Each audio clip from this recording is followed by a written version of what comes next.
Hello, everyone. Welcome to the TDWI webinar program. I'm Jim Powell, Editorial Director at TDWI, and I'll be your moderator. For today's program, we're going to talk about enterprise data and analytics in the cloud. Our sponsor is Talend. For our presentations today, we'll first hear from Evan Levy with Integral Data, and we have a presentation from Cameron Davey with Talend. But before I turn over the time to our speakers, I'd like to go over a few basics. Today's webinar will be about an hour long. At the end of their presentations, the speakers will host a question and answer period. If at any time during our presentations you'd like to submit a question, just use the Ask a Question area on your screen to type in your question and send it over. If you have any technical difficulties during the webinar, click on the Help area located below the slide window, and you will receive technical assistance. If you'd like to discuss this webinar on Twitter with fellow attendees, just include the hashtag TDWI in your tweets. Finally, if you'd like a copy of today's presentation, use the Click Here for a PDF line there on the left middle of your console. In addition, we are recording today's event and will be emailing you a link to an archived version so you can view the presentation again later if you choose or share it with a colleague. Okay, again, today we're going to talk about enterprise data and analytics in the cloud. Our first speaker is Evan Levy, an acknowledged consultant and speaker in the areas of data strategy, analytics, and data management. Evan has spent his career leading both practitioners and executives in delivering a range of data management and analytics solutions. Evan's currently a partner at Integral Data, LLC, a boutique consulting firm focused on helping clients in areas of analytics, data management, and data strategy. Evan, I'll turn things over to you here.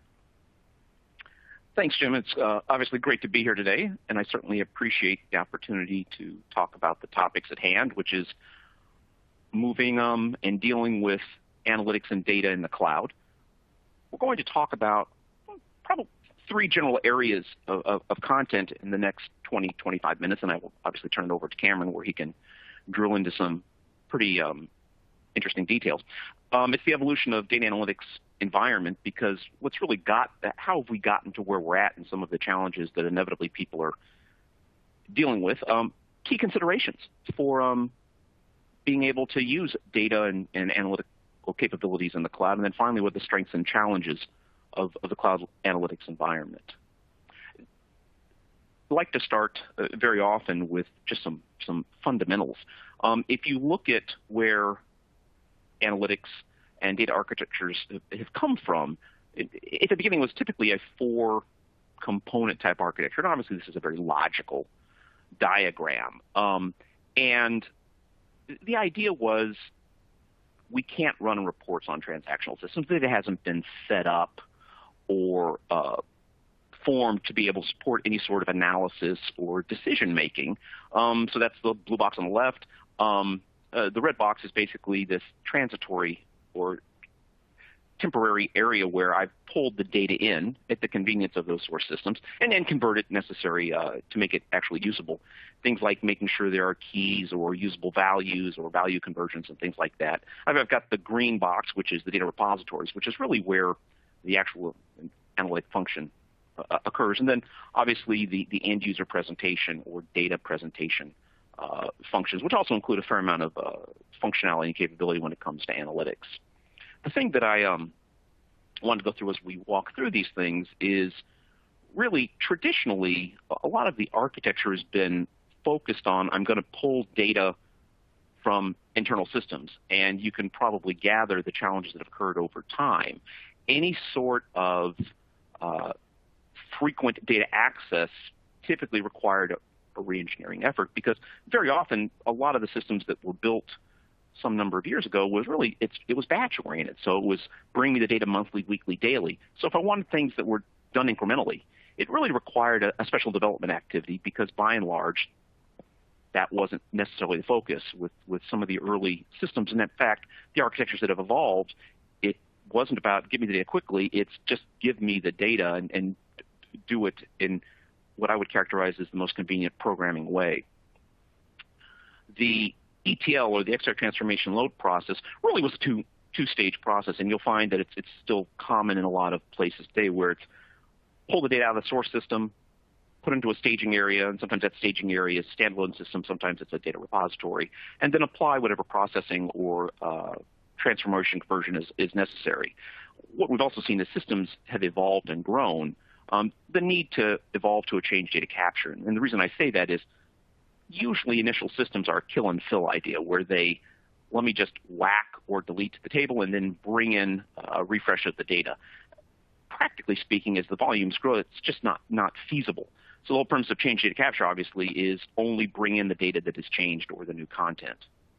The repositories, for many years, actually there's still a number of companies that have this perception or focus that I'm going to have a single enterprise view and any sort of specialized analytic functions will be done off board on standard or centralized systems specific to an organization or a function. The thing that has become pretty apparent is the challenge with that is if I have unstructured data or unique data content from a third party or something like that, it tends to be a one-off activity. Once again, there's an enormous quantity of analytic environments that are really focused on just internal data. They haven't really addressed the need for external content or third-party content. The thing that becomes interesting, because obviously a very quick view of the history, is if you take a look, and this is a TDWI survey, 138 individuals, these are the people that TDWI has contacted. If you look at the top 3 or 4 challenges, so what are the organization's biggest challenges in enabling data assets to be effectively for analytics, AI, and other data consumption, it becomes interesting. The third one is too many data silos to connect, not enough skilled personnel, data quality is inadequate. So clearly what we've seen is the challenge isn't moving the content. The challenge is all the different sources and making it usable. And in fact, I would argue knowing where all those sources are. It's one, I mean, think about the concept of going to a grocery store, but the aisles and categories aren't grouped together. So you're literally crisscrossing the store, finding certain things because the organization isn't there. And when you consider the sheer volume of data sources, that can become a challenge. So let me transition from, so here's what what I'd say the traditional view was to the reality of today. I mean, the fact is today we don't just pull data from internal source systems. We pull data from cloud applications, cloud systems. We pull data from our trading partners, our business partners, data vendors, third party, all kinds of different sources. And the idea that those are dealt with as a one-off or an exception just isn't practical. In fact, a lot of the folks that I deal with, the internal data is table stakes. They expect to get that. But because of the sophistication of users now, they actually need all this incremental content, not for everybody, but for the individual job that maybe an individual needs. The other thing that's become fairly apparent as we walk through this is the quantity of repositories have grown, the different types of analytic capabilities have grown and are much more diverse, and the whole idea of data conversion and transformation has become much more complex. So the appetite that end users have has grown enormously. If you just take a look at 2 years ago, 4 years ago, or 6 years ago, in most organizations you're finding that everyone wants to be able to add incremental data sets because of their specific particular needs. And that's a very interesting shift because for many years the whole premise of analytics was let's have good, clean, single view of the truth, and in reality no one argues of that need.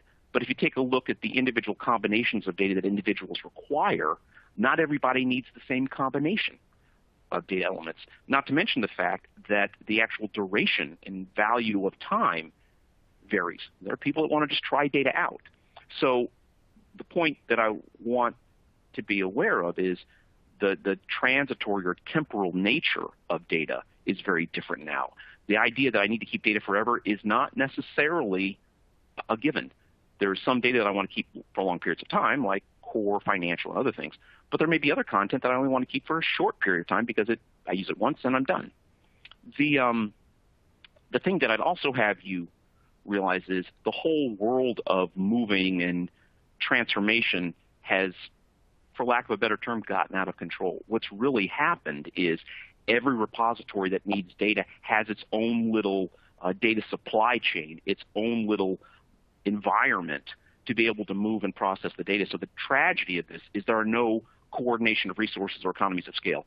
Every repository has its own ETL job stream, and there is no reuse. So we're moving data a multitude of times. In fact, there have been surveys where we've seen data movement well in excess of a dozen times. So if you think about that, that means 12 times the bandwidth, 12 times the processing, and that's resources that could be applied more efficiently elsewhere. Once again, I'll use my grocery store example. Think about not putting all the products for a single delivery to a grocery store, but having every product shipped in smaller trucks. The fact is, it's just not efficient from a time and a complexity perspective. The other thing that I'd have you consider, too, is that delivery needs have dramatically changed. We've got systems that are now designed to share data. That is their core or heavy responsibility, and they expect that. So there's data streaming, there's bulk, there's trickle, there's transactional, and there are event-based needs. So there's a whole plethora of data delivery and creation circumstances, and the systems are challenged to be able to support that. And that's a big deal because given the sophistication of business, waiting a day, a week, or a month to be able to respond to a particular customer event or sales event is probably not competitive. So the other thing that is worthy of noticing is the actual platform needs have exploded in a good way. The workloads are very complex and very diverse. It's not just about running a complex SQL statement. There's much more diversity when it comes to the types of analytics that people now want that they're able to do, thanks to the evolution of tools themselves. And the idea that a user needs to be a guru on individual languages is really not necessarily the case when it comes to some of the more advanced analytic functions. I mean, it's really quite striking that some of the analytic tools that exist right now, I can identify or decide on a predictive or a trend-based analysis approach and not have to write code. So if I consider that, the multitude of platforms necessary to support those types of things, they've evolved. Certainly many of you have likely heard of the concepts of data lake, the various support and storage needs, the data science, the whole premise of sandboxing where users want to be able to try and buy data on a temporary basis. So the thing that I'd have you consider on the takeaway here is we've evolved from give me good, clean corporate view of data to give me access to everything. And if I need it in a raw state, that's okay. If I need it cooked, which is a good, clean version, that's part of it too. But it's no longer the traditional data warehouse good, clean version because of the timeless need and the diversity. Let me share with you another survey. What are your organization's top 3 drivers for cloud analytics? I mean, the first 3 are probably no great surprise to anybody, which is scalability, flexibility, and cost. And when I teach data strategy classes at TWI conferences, one of the things that I ask people to consider is how long does it take to add a data set so it's available to all the users? How long would it take to add 3 data sets? And sometimes those answers can be days, weeks, and I would challenge the idea, given the sheer wealth of data content that's available now, that's not a viable approach. We need a means to be able to support augmenting data content to support whatever the diversity of decision and or analysis needs are. Now, clearly, our goal is not going to be make individuals into ETL developers and programmers, but with tooling and other circumstances, sometimes users are willing to take rickety data rather than nothing, particularly in the circumstances where they're the only ones that need that data. So the whole premise of scale and understanding flexibility is challenged the world of analytics and data. It's no longer a paradigm of if I bring data over, it's got to be rock solid because I'm going to share it with the world. In fact, I would argue that the challenge is I have such diversity of need that someone probably needs to try the data out before I want to make an investment on making it rock solid. So let's now transition to the way the cloud environment has approached this, because they've really accomplished some pretty phenomenal things. Now, you'll notice this logical architecture is different from the traditional approach that I shared with you, but by and large, what the cloud vendors have accomplished is really taking that middle portion and re-engineering it to be much more flexible to the needs of today while respecting the extreme left side, which is the source systems, because if someone's going to move forward with an analytics initiative, you can't go redesign all the source systems. There's dozens, possibly hundreds, depending on the size of your company. And by the same token, if I've got users distributed across the company, across the country, across the world, we can't go change all those different desktops. So there was, I think, a fairly well understood paradigm that says if we're going to approach this, let's take the pieces that don't impact the things that we can't affect. So you'll notice 4 general areas: external data, but you'll see that it's now called ingestion, and we'll talk about that in a moment. And then you'll notice this data platform concept is kind of consolidated, not just some of the ETL things, some of the repository things, but also some of the analytics things with some really interesting new engineering ideas, which is decoupling the idea of process from storage. And then over on the right, you'll see the same analytics and data usage. So if we take a look at this environment, really, the extreme left and the extreme right really haven't changed. It's this middle area. And the thing that obviously I just touched on is not only how do we fit this into the world as it exists, but also allow that world to expand and evolve so it's not limited. So what you'll see in the next few slides, and if you've spent any energy studying this new world, is there's much more sophisticated functions and capabilities. And the other thing that people tend to lose sight of is in the world of transactional operational applications and analytics, there has always been these 2 different populations of moving, transforming, and manipulating data. And one of the really fascinating aspects that's evolved in the cloud environment is bringing these things together and addressing data in a much more scalable and flexible manner to be able to move and receive and share it across the various different systems. And oh, by the way, these cloud systems don't have analytic data ingestion and transactional data ingestion. They have data ingestion. It supports any sort of data creator and any sort of data consumer. So from a cost and a complexity perspective, it's really a pretty significant shift and a benefit to everybody. Let's focus a bit on ingestion and integration, because the other thing that has traditionally been a huge challenge that I just mentioned was every source system, or pardon me, every repository would have to build, usually from scratch, their own ETL systems. Well, the ingestion world said, no, let's throw a rock at this, because that's not scalable, it's not reasonable, and it's not flexible. So the whole idea with ingestion is taking actually a page from the whole EAI and transaction management world, creating not only the flexibility with connectors and other tools to allow me to gather, collect, receive data in a multitude of different ways. And you'll see I've identified streams, maybe services, the old style file reception, message queues, APIs, blobs, whatever it is, and allow the access of that content independent from the transformation processing. And actually, the other thing that's also occurred is the decoupling processing from storage. So in fact, whatever I need to do, let me pull that data in quickly and deposit it, whether it's data lake or in data warehouse, but provide that flexibility very quickly and allow others to share in those pipelines. So when I connect to a particular third-party data source, I can make that data available to whoever wants it, not just the one programmer that happens to be using it.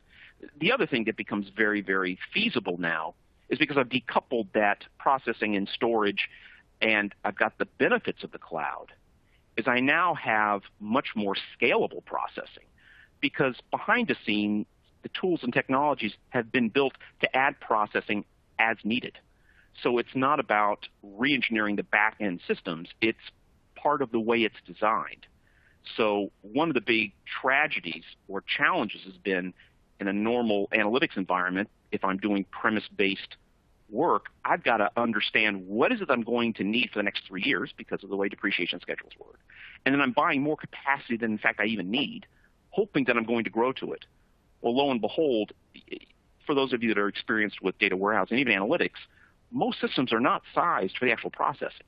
Most systems are typically sized for the actual ingestion and transformation. So here's a particular instance where we can compartmentalize the processing and resource needs for that particular window of time even. So it's a much more flexible and much more efficient way of dealing with it, not to mention the fact, the whole sharing of resources. The other interesting aspect for the cloud environment is the whole decoupling, as I already touched on, of processing and storage for the actual data itself. So now I have the means by which to actually apply more SQL engine processing without having to go influence or affect the actual storage itself.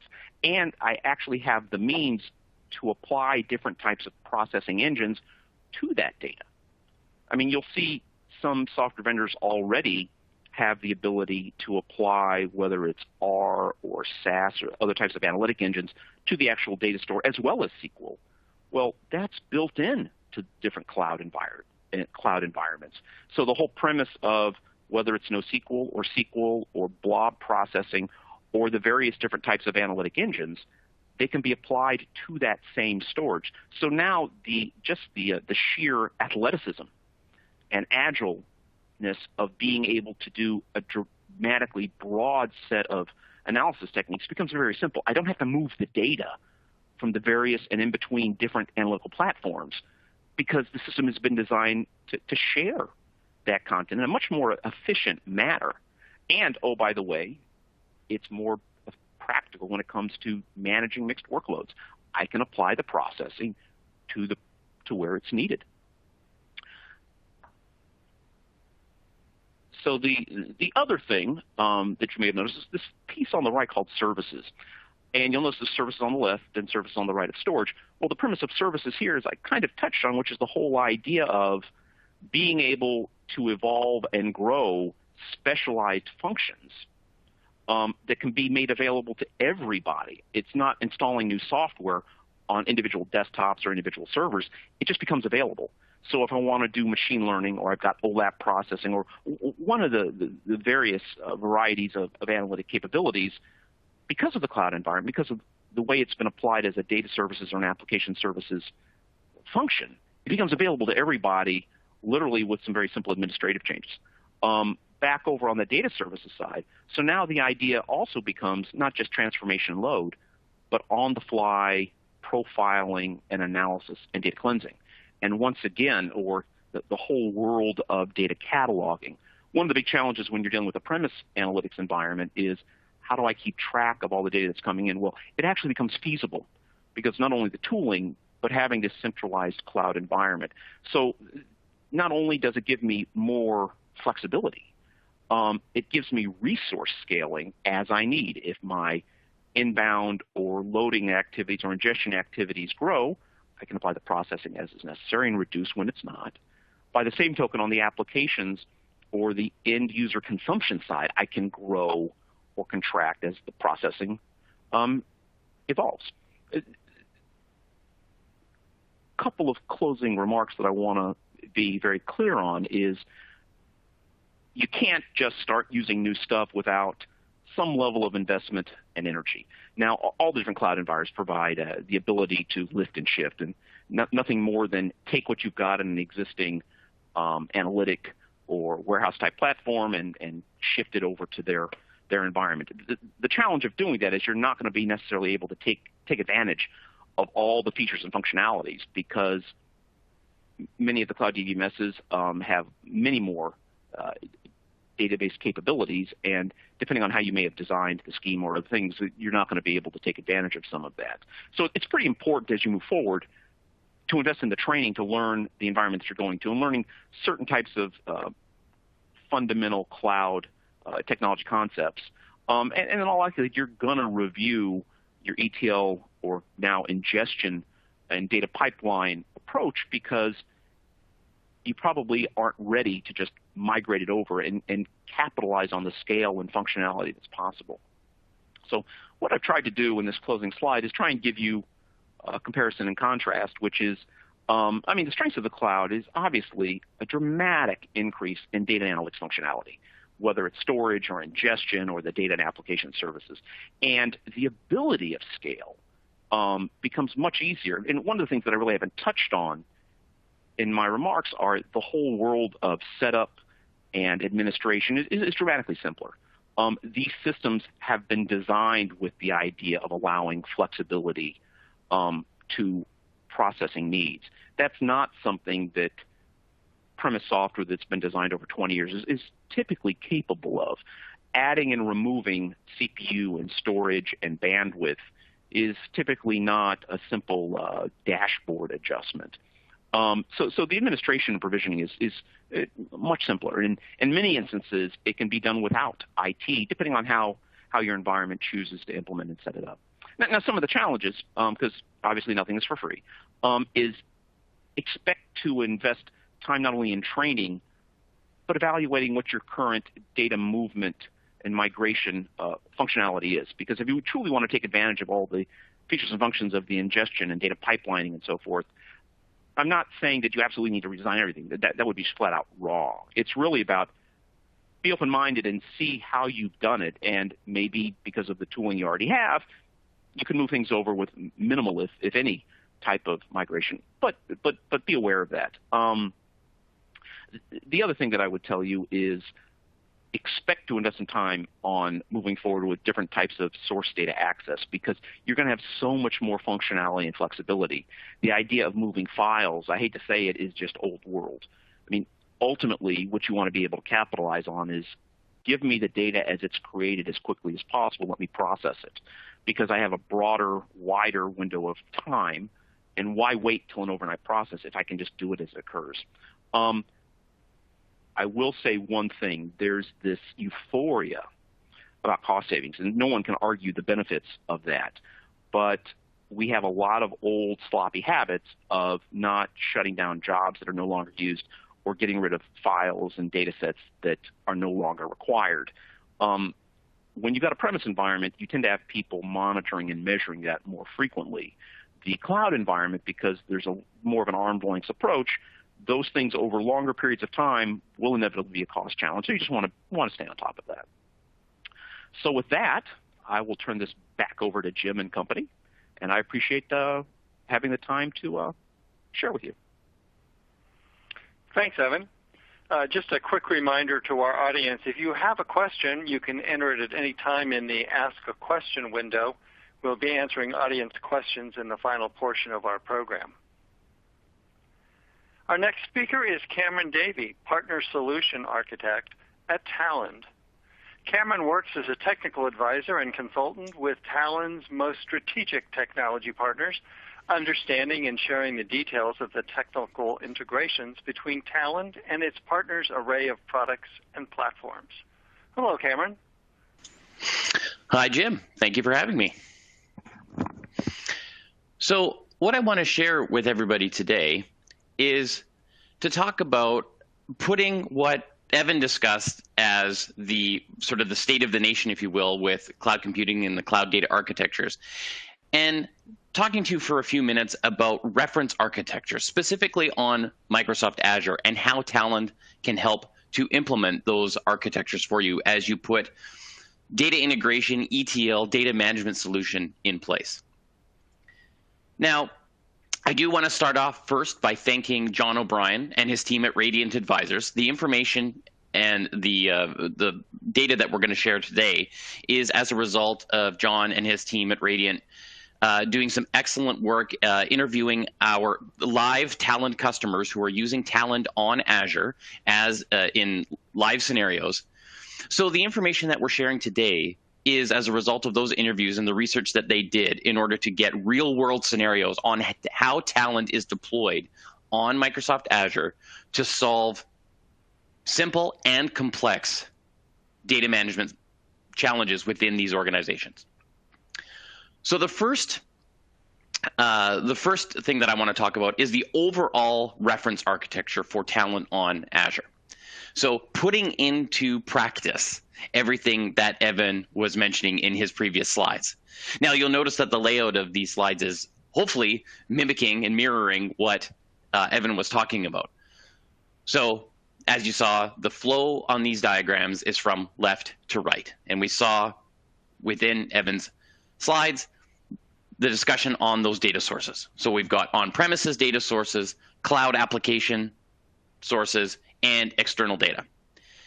Now, these are all separated by these different steps or phases. So you've got your data sources, you've got data ingestion and data pipelining, you've got the platform and analytics, and then on the very far right-hand side, you've got that user experience. Now, when most people think about the user experience, they tend to think of it from a consumption-only standpoint. And we've all been there. We've all had dashboards and different reports that we've been given or that we've had access to be able to consume. And that's great, but that really is only one aspect of that end user experience. And now, with the ability to access data more readily, more easily, the end user becomes more and more powerful in the actions that they can take on that data. So when it comes to people like the executives, they want to be able to see broader views. They want to be able to slice and dice that data more easily, more readily. Report developers want to be able to more quickly and more easily access that data, to be able to build that content to send out to their wider audience. And more, we're seeing business analysts access that data at an underlying level to be able to see causes and effects of the data as it's changing. Now, where Talend fits into this whole, sort of bridging the gap between the data sources on the far left and the user experience on the far right is by being able to handle and orchestrate the ingestion and pipelining of that data from the sources, and then to be able to feed that data into the platform and the analytic solutions, and to improve and enhance that data through things like data quality, data governance, overall data management. Now, within that ingestion and pipeline, those two phases, there are three distinct processing types. And each of those different processing types have unique characteristics. And they tend to individually solve different overall business requirements. So you've got the batch data processing in the middle, the streaming data processing, and then IoT data processing. And we're going to dive into each of those now, just so that you have an idea about how that data is moving from source to end user experience through each of those different scenarios, those different processing scenarios. Now, what's first important, though, is how do you access that data? And in terms of cloud deployments, cloud data warehousing solutions, I need to be able to make sure that I'm accessing this on-premises data.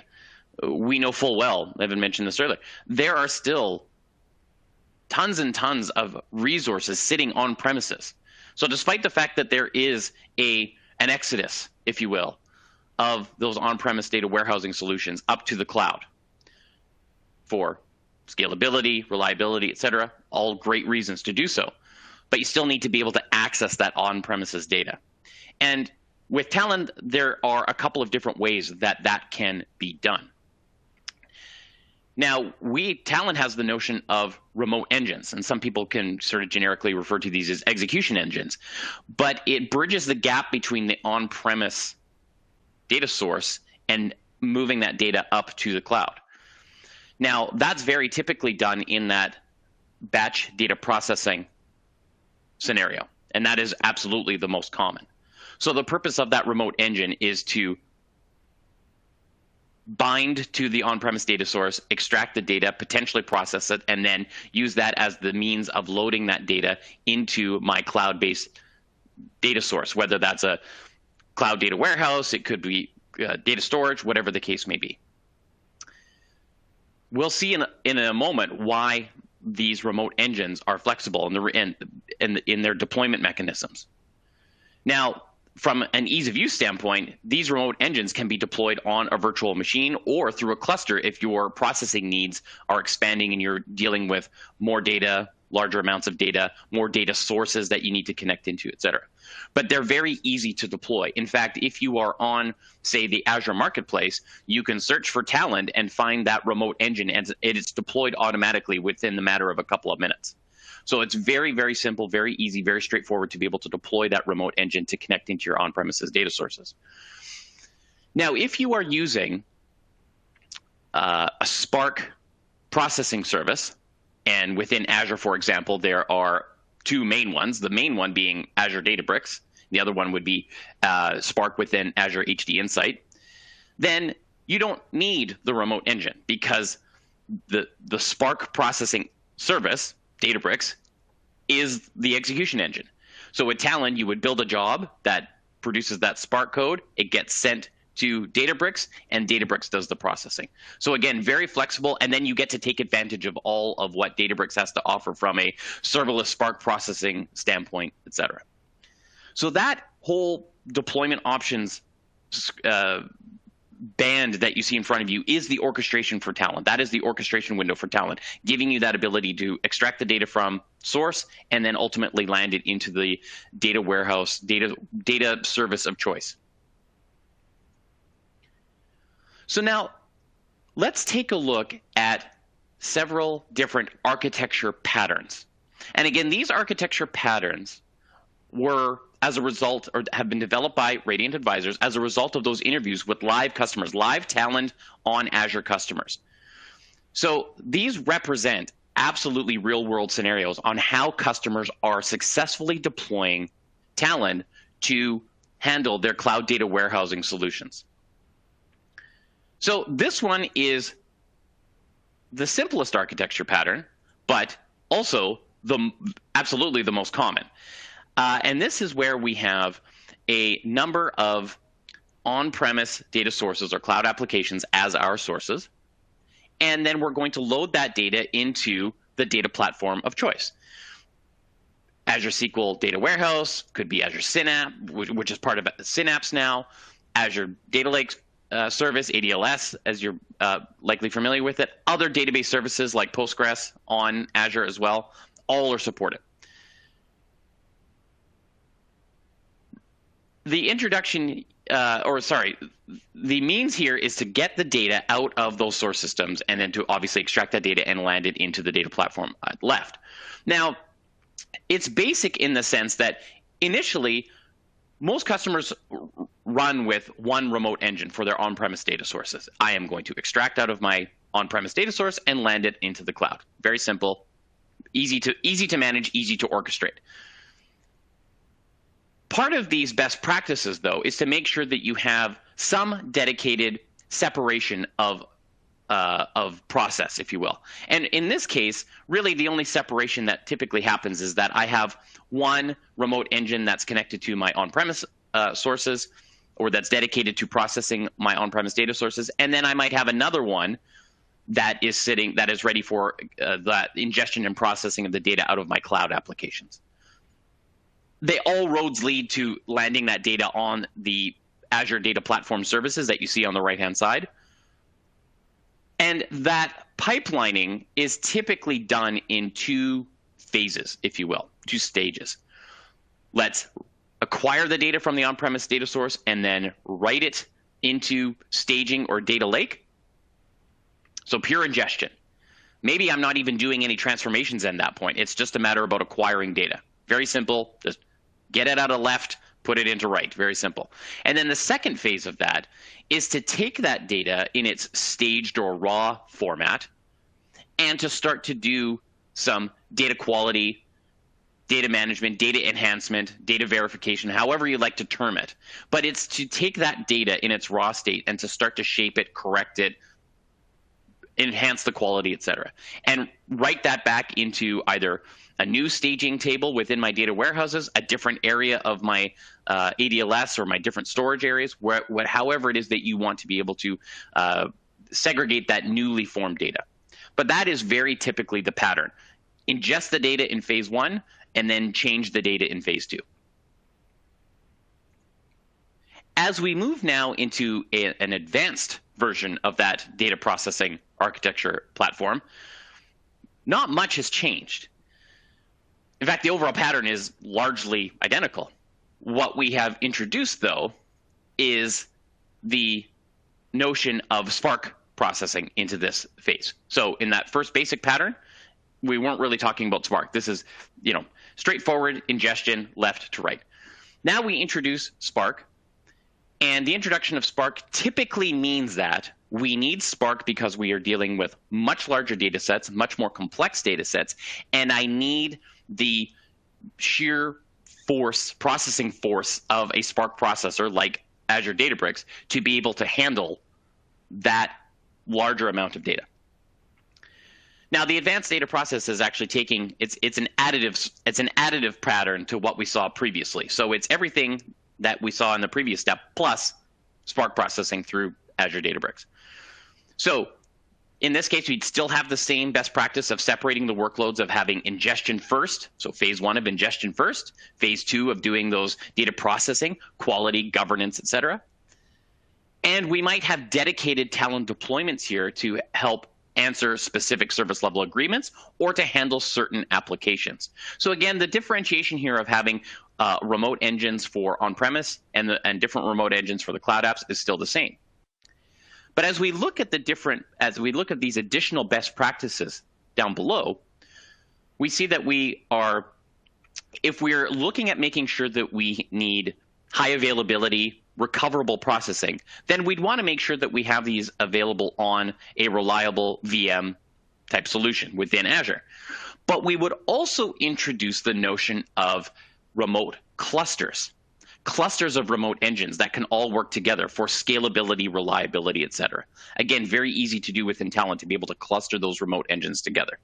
And that clustering of those remote engines provides for that fault tolerance. So as I am collecting more and more data from more and more data sources, be that on-premises or cloud, I want to make sure that I'm doing that reliably. I want to make sure that I'm doing that in a fault-tolerant manner, so that if one of those services goes down for whatever reason, that I've got another version, another cluster or another engine within that cluster to be able to pick up the slack.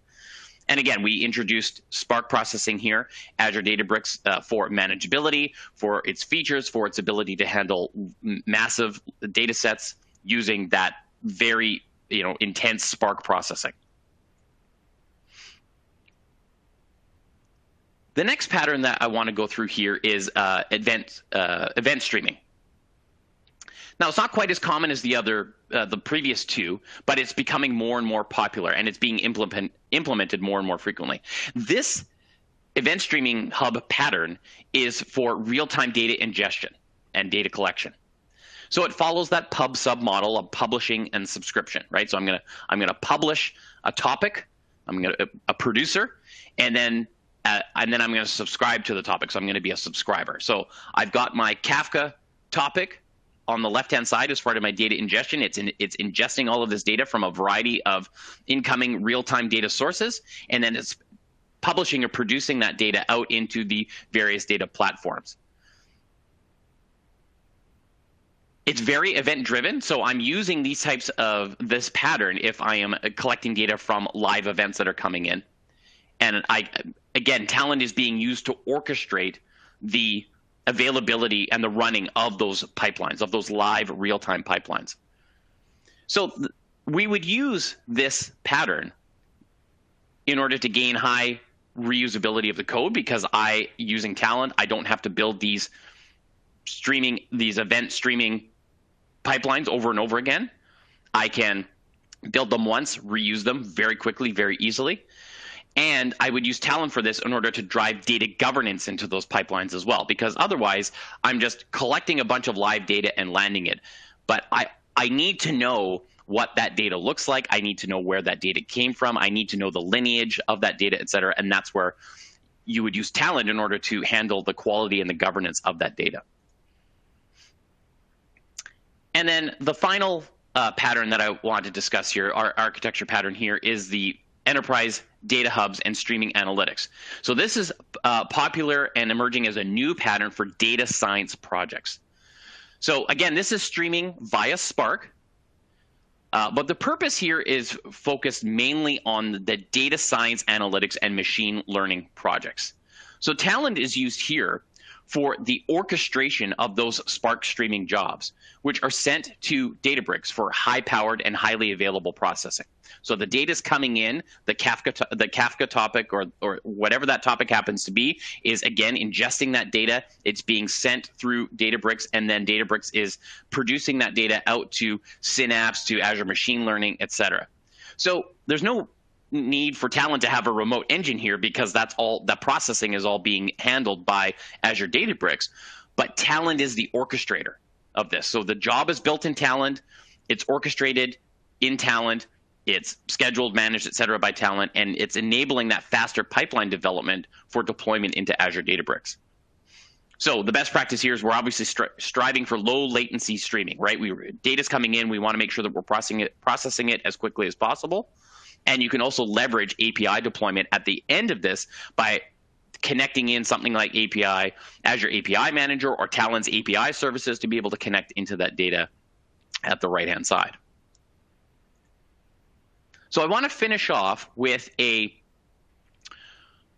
real-world use case, a customer use case. In this case, the customer, the Talend customer and the Azure customer, is building a customer 360 solution. So they want to get a 360-degree view of their customer,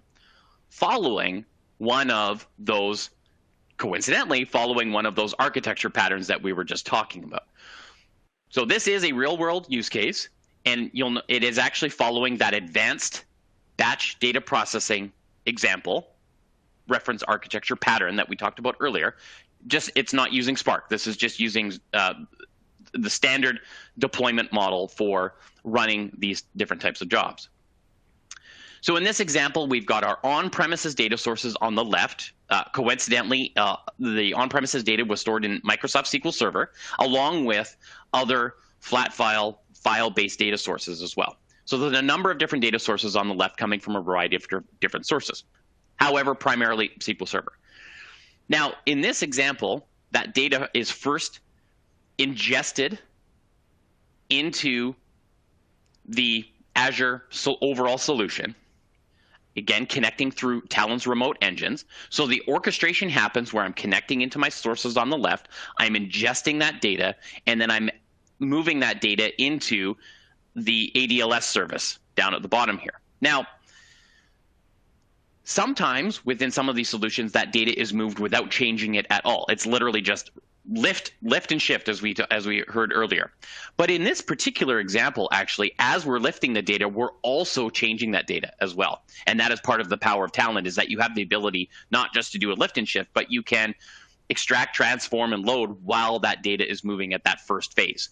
So in this first phase, it's not just a matter of ingesting the data, it's merging data, it's standardizing data, it's doing some initial data quality checks, it's doing some data matching as well. So we've got data coming from a wide variety of different data sources. So we want to make sure that we're doing record matching as data is coming in, and some data quality such as address validation.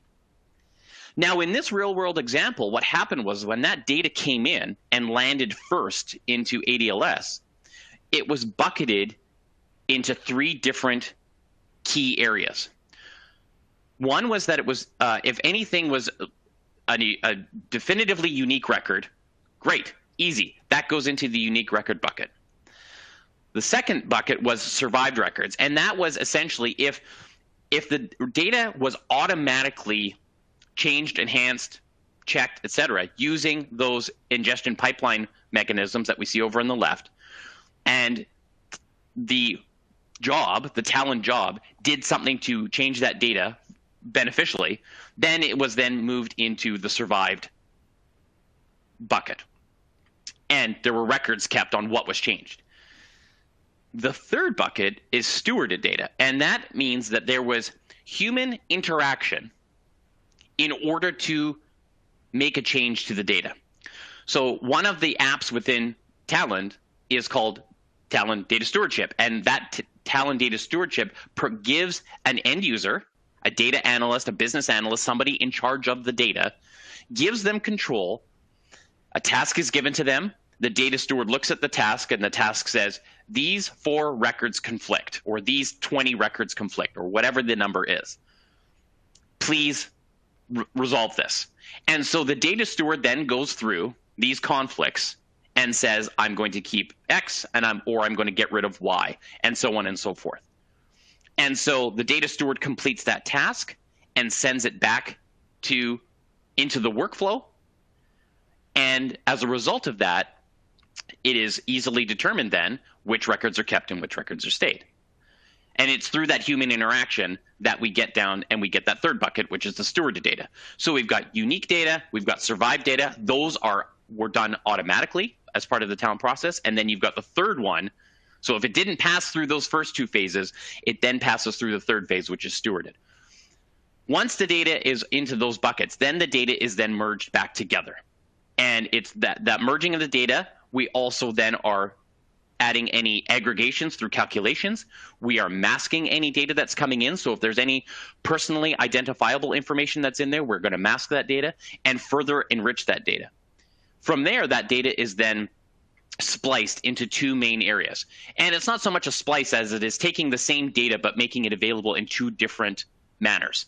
One is operational and one is anonymized. So the operational data would in this case, for this customer, be kept internal to the organization. Nobody from outside is going to see it. If they need to access anything like personally identifiable information, they can see that. But again, this is not being made public. This is for their eyes only. The anonymized data is something that might be made public. It might be something where they're sharing that data with third-party services, where they are externalizing that data through externally available dashboards, whatever the case may be. But anything that would be considered PII would be anonymized so that they're not sharing that information directly. So that data then is fed through either Azure Synapse Analytics for the purposes of consumption from the different end user experiences. It could be fed through an API manager for externalizing that data for external APIs to consume that data, or that data could be fed through machine learning for data science purposes. So again, this was a customer 360-degree view. So they would use that data from a machine learning purposes to learn what, from a predictive analytics standpoint, what is that customer going to look like 6 months from now? And at the end, we've got, again, the different end user experiences. So largely through the use of private reports and analytics and dashboards through Power BI, but also through various data streams, API consumption, et cetera. So just want to finish off by saying that there are some additional resources that are available for you. My portion of today's discussion is summarized through the white paper that you see in front of you, Modern Data Architecture with Talend in Azure, which will be produced very, very shortly. So as a follow-up to this webinar, we will follow up with you with that white paper. If you're interested in starting a free trial of Talend, you can go to www.talend.com/free trial. And if you have any other further questions, or certainly you can ask some questions here, but you can go to talend.com/contact. Jim, thank you. I will pass it back over to you. Thank you, Cameron. Let's move into our Q&A period now and answer some audience questions. I'm going to begin with this question for Evan. I've heard that the cloud reduces the amount of administrative effort to support a data warehouse and analytics environment. What types of things are no longer necessary? There's actually, I'd say, two general areas. The whole provisioning and setup, which is having to configure and set up the environment, is basically very minimal now because of all of the automation that has occurred from the cloud providers. So the whole idea of having to worry about not only drives and CPUs and servers and operating system installs, stuff like that, you just don't have to worry about those things anymore. The other aspect is, in both my remarks and Cameron, you've heard a fair amount of details about all the various services or engines or functions. Setting those things up is minimal. The system is geared to make it literally as easy as working on a Windows desktop, so to speak. So if you've got the things that are already been provisioned and set up, which is very simple in the cloud environment, that is already available. The other aspects that also aren't really an issue anymore is the whole flexibility of applying processing or decoupling processing from storage and so forth. All of those things are highly automated, so you can actually set things up that as incremental processing is necessary, it in fact can flex and handle it automatically, or in fact you can put some governors in there that it actually requires personal involvement. So the whole care and feeding of the environment from install to actually ongoing administration is much easier. Cameron, is there anything you'd like to add? Yeah, I mean, one thing that I'll add, just in being an end user of some of these data warehousing solutions as well, I think Evan just touched on it a little bit, is the ongoing maintenance. So, largely, in the past, if you were dealing with on-premises data sources, the IT department or somebody or a group of people was responsible for, a new patch came out. Great. Now I've got to install this patch. I've got to run this patch through QA and test. I've got to make sure that all of these various applications run successfully on these patches. With cloud data warehousing solutions, you don't have to worry about that. There's no notion of having to patch anything. When you and your team are ready to move up to version blah blah blah of say Synapse, for example, you just move. The testing in the QA is already done. The fault tolerance is handled. You don't have to worry about any of that. So I think from the overall maintenance standpoint, it becomes much, much simpler. Okay, our next question is for you, Cameron. How could I use Talend for version control, branching, and merging for Azure and on-premises deployments? Sure. So good question. So the value of Talend is that an organization can have 5, 10, 50, 100, 1,000 different users using Talend to develop jobs and pipelines. Within Talend, you have the ability to have a repository of those jobs and the users that are building those jobs. And those are centrally managed. You can use something like GitHub, for instance, to manage all of those jobs and the check-in and check-out. So version control and check-in and check-out and overall management of all of those jobs is handled directly within Talend, within the Talend design environment, to be able to build a job, create versions of those jobs, merge different versions of different jobs together, publish jobs as new versions. And when those jobs are orchestrated, you can roll back jobs if you need to. You can select which version of which job it is that you want to run. That's all handled directly within the Talend design environment. Our next question is for both of you, but Evan, let's start with you. What are the biggest challenges or gotchas in migrating a data warehouse to the cloud? I think the first thing to focus on, and I think both Cameron and I mentioned that, is taking a look at the whole way that you handle data onboarding or data ingestion, and just being cognizant that you want to spend some energy looking at that to really gain some of the efficiencies that are feasible. The other gotcha is people have a tendency of not spending the time reading the documentation and getting the training. So those are the things that I'd say are probably top of mind. The only other issue that I would have people be sensitive to is we tend not to think about storage use over time in a premise world. And those types of things become something you really do want to stay on top of in the cloud environment, because as storage grows, you're going to be paying for it, and you don't want to pay for storage that you'll just never use or need. So it's about accumulating multiple copies of data when, in fact, that's not necessary. Yeah, and I would add to that, that's a great second point there, and I would add to that the people, as they're building these data sources and they're moving the data, I think the initial reaction is, well, I can just ingest everything. I've got this football field in front of me that's completely open. I can just put all of my data in there. And I think one of the challenges that organizations face right off of the bat is ingesting this just massive swarm of data without really taking into consideration what the quality or governance around that data should be. If you ingest bad data, the end result at the end through all of those user experiences is that you're going to be reporting on bad data. And I think what organizations need to take a look at first is that initial ingestion, or that initial first use case of making sure that that they're not just simply grabbing data for the sake of grabbing data. Grab data in and know that the data has a purpose at the end of the day, so that it's going to be quality data, it's going to be governed data, and that you're making sure that you're tracking the data as it's coming in. Cameron, our next question is for you. Does Talend work in hybrid cloud environments too?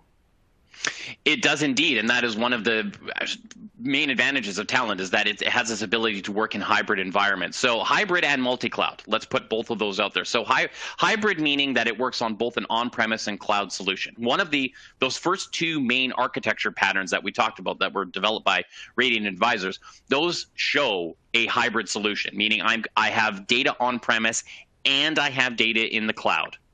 And I want to be able to blend or ingest those two data from those two different environments together. And we also support multi-cloud. So that means that if I've got data from Azure and AWS and Google Cloud Platform and wherever else, that I can have those remote engines running on any of those cloud environments and then ultimately bringing that data in together into a single environment. So both hybrid and multi-cloud are supported within Talend. We've got time for one last question, and Cameron, this is for you. What is the most popular language, for example, Python, Java, that customers are deploying data pipelines as? Interesting question. I would say that probably it's Java. We see a lot of Spark, so that would be the various different iterations of Spark. Most of our the common deployment patterns that you see, architecture patterns that you saw earlier, would be largely in Java. But the benefit to using Talend is that none of that matters. In other words, it doesn't matter which language you know, because Talend is a code-free. It's a hands-off environment from the sense of you're not sitting there coding environment. It's all GUI drag and drop. So you can develop something in Spark without knowing and caring which iteration of Spark it is that you happen to be using. Are you using PySpark? Are you using Scala? Are you using Java? Doesn't matter. If you're building something in a sort of as a standard job, it would typically done in Java. But from a Talend perspective, you, the user of Talend, don't need to know those languages. You drag and drop your components together. It builds the code behind the scenes and then deploys that job code-free. You don't have to worry about it. Well, I'm afraid we're out of time here, so let me take a moment to thank our speakers. We've heard today from Evan Levy with Integral Data and Cameron Davey with Talend. Also, thank you to Talend for sponsoring today's webinar. Please remember that we've recorded today's webinar and we'll be emailing you a link to an archived version of the presentation. Feel free to share that with colleagues. And don't forget, if you'd like a copy of today's presentation, use the Click Here for a PDF line. Finally, I want to remind you that TDWI offers a wealth of information, including the latest research reports, webinars, and information on business intelligence, data warehousing, and a host of related topics. So I encourage you to tap into that expertise at tdwi.org. And with that from all of us here today, let me say thank you very much for attending. This concludes today's event.